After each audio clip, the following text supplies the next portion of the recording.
The World Economic Outlook came out yesterday, Yes. and the Philippines was one of the few countries, particularly in Asia, but in many parts of the world, that actually had its forecast for GDP upgraded Yes. to 6.5 from 6.3, not quite at the Yes. government's target. Nevertheless, moving in the right direction. So when you look at the economy, you look at all the steps you've taken to date, what is the biggest challenge now and for the next administration?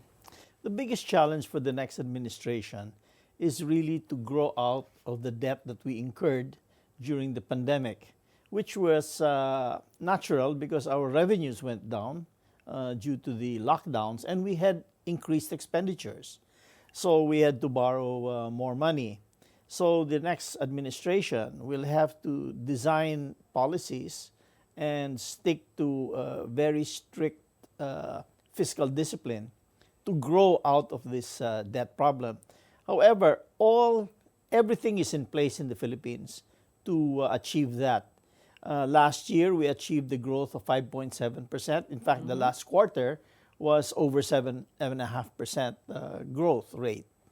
So we were well on our way to recovery, except now we have this Ukraine crisis, and that's going to weigh a bit heavily on us.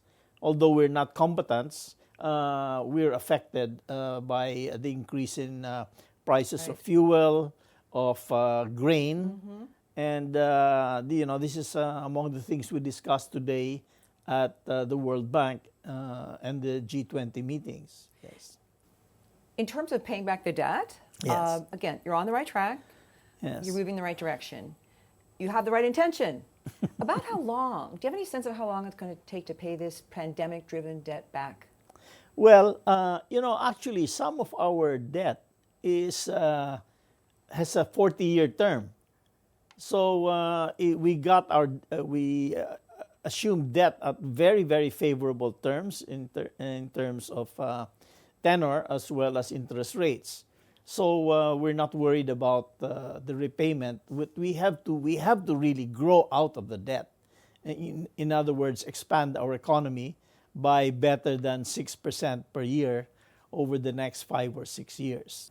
You're talking about needing to grow. Yes. And a lot of countries, we all need to grow now. A lot of Yes, countries correct. have built up debt, et cetera. You are a member of the central bank's policy Yes, board. I yes. don't want to ask you what you're going to do next, what they're going to, But is it reasonable to assume that any talk, any serious consideration of raising the key rate again for the rest of this year is off the table at this point? We will have to watch exactly what other countries do, particularly the U.S. We don't want to be behind the 8 ball here because, if U.S. raises their interest rates, people in the Philippines will, of course, want to follow those rates. So we have to make sure that we balance our needs, the need to grow, the need to fight inflation, and the need to preserve our capital. You recently called for other ASEAN nations to join together to deal with these issues spurred Yes. by Ukraine, higher commodity prices, et Yes. cetera. That suggests you can see that this may not end quickly. It may last for some time. I'm afraid that's what it's looking like. And again, I'm going to have discussions with my counterparts in the different ASEAN countries and see really what we can do together. I've also started discussions with the ADB and the World Bank. I said they came together very well in the financing of the vaccines for the pandemic.